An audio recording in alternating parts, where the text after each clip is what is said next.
আসসালামু আলাইকুম। আমার চ্যানেলে নতুন একটি রেসিপি দেখার আমন্ত্রণ জানিয়ে শুরু করছি আজকের রেসিপি। খুব সহজে এই পাঁপড়টা কিভাবে ঘরেই তৈরি করতে পারেন সেটাই আজকে শেয়ার করব। প্রথমেই আমি একটা বোলে ময়দা নিয়ে নিয়েছি 1 কাপ। আপনারা চাইলে কিন্তু আটাটাও ব্যবহার করতে পারেন। এখন দিয়ে দিচ্ছি পরিমাণ মতো লবণ।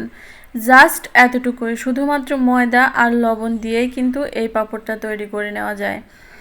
এখন অল্প অল্প পানি দিয়ে আমি একটা ব্যাটার তৈরি করে নেব।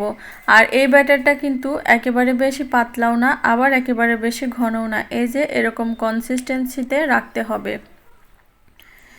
এখন আমি চলে যাব পাঁপড়টা রেডি করতে। তো তার জন্য প্রথমে আমি একটা স্টিলের প্লেট এভাবে নিয়ে নিয়েছি। আপনারা বাড়িতে থাকা সমান এরকম কোনো কিছুতেই এই পাঁপড়গুলো তৈরি করে নেবেন। আর এরকম প্লেট কিন্তু সবার বাড়িতেই থাকে। তো এখন আমি একটু তেল ব্রাশ করে নিচ্ছি, তাহলে পাঁপড়গুলো খুব সহজে ভালোভাবে উঠে যাবে। তো তেলটা ব্রাশ করা হয়ে গেলে আগে থেকে যে ব্যাটারটা গুলিয়ে রেখেছিলাম সেটা আমি এখানে 1.5 চামচ মতো দিয়ে দিচ্ছি। তারপরে চামচ দিয়ে ঘুরিয়ে এভাবে একটু গোল করে দিলাম। এটা কিন্তু অনায়াসেই হয়ে যাবে। এখন অলরেডি পানিটা আমি গরম বসিয়ে দিয়েছিলাম আর সেটা গরম হয়েও গেছে, বলক উঠতে শুরু করেছে। এখন এখানে আমি আগে থেকে যে প্লেটটা রেডি করে রাখলাম সেটাই দিয়ে দিচ্ছি। এখন ঢাকনা দিয়ে ঢেকে রেখে দিব 1 থেকে 1.5 মিনিটের জন্য। এই পাঁপড়টা তৈরি করতে কিন্তু একদমই বেশি সময় লাগে না। আর দেখুন হয়ে গেছে কিন্তু। আপনারা চাইলে এরকমও রাখতে পারেন, আবার চাইলে যে কোনো ডিজাইন করে এই পাঁপড়টা বানিয়ে নিতে পারেন। তো আমি একটা নামিয়ে আরও একটা দিয়ে দিলাম। এই পাঁপড়টা তৈরি করতে মিনিমাম আপনি 10 মিনিটের মধ্যে অনেকগুলো পাঁপড় তৈরি করতে পারবেন। তো এভাবে করেই আমি সবগুলো পাঁপড় তৈরি করে নিয়েছি আর এগুলোকে এখন নামিয়ে নিচ্ছি।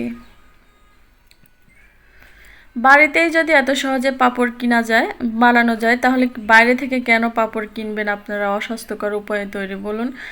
আর এই যে দেখুন, যেহেতু তেল ব্রাশ করে নিয়েছিলাম আর সহজে এটা উঠে যাবে।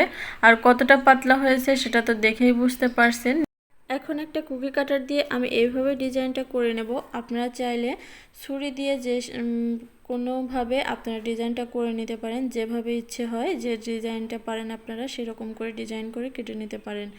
তো আমি আজকে খুব সহজভাবে করার জন্য কুকি কাটার দিয়েই কেটে নিলাম। চাইলে আপনারা এতে কোনো ফুড কালার ইউজ করেও এই পাঁপড়টা বানিয়ে নিতে পারেন। তো এভাবেই আমি সবগুলো পাঁপড় কেটে রাখলাম। তবে কাটা অংশ বাদ দেওয়া যাবে না, এটাও কিন্তু শুকিয়ে ভাজা যায়। তো এখন এগুলোকে আমি রোদ্রে শুকাতে দেব। রোদ্রে শুকাতে এটা প্রায় 1 দিনের মতো সময় লাগবে। তো 1 দিনের মধ্যে এটা কিন্তু খুব ভালোভাবে শুকে যাবে। তো শুকিয়ে যাওয়ার পর কীরকম হবে সেটাও আপনাদের সাথে শেয়ার করছি। এই যে দেখুন, পাঁপড়গুলো আমার রোদ্রে দিয়েছিলাম, আমার 1 দিন সময় লেগেছে আর 1 দিনের মধ্যে পাঁপড়গুলো একবারে পারফেক্টলি শুকে গেছে। এখন আমি ভেজে দেখাচ্ছি। তেলটা একেবারে যখন গরম হয়ে যাবে তখনই দেওয়ার সাথে সাথেই কিন্তু তুলে নিতে হবে, কারণ দেওয়ার সাথে সাথেই কিন্তু ফুলে উঠছে। এভাবে যতগুলো সম্ভব আপনি ভেজে নেবেন আর বাদ বাকিগুলো কন্টেনারে রেখে সারা বছর সংরক্ষণ করতে পারেন। তো আজকের এই সহজ এবং সিম্পল রেসিপিটা যদি আপনাদের কাছে ভালো লেগে থাকে অবশ্যই লাইক, কমেন্ট এবং শেয়ার করে দেবেন আর আমার চ্যানেলটা সাবস্ক্রাইব করে দেবেন। সবাই ভালো থাকবেন। আল্লাহ হাফেজ।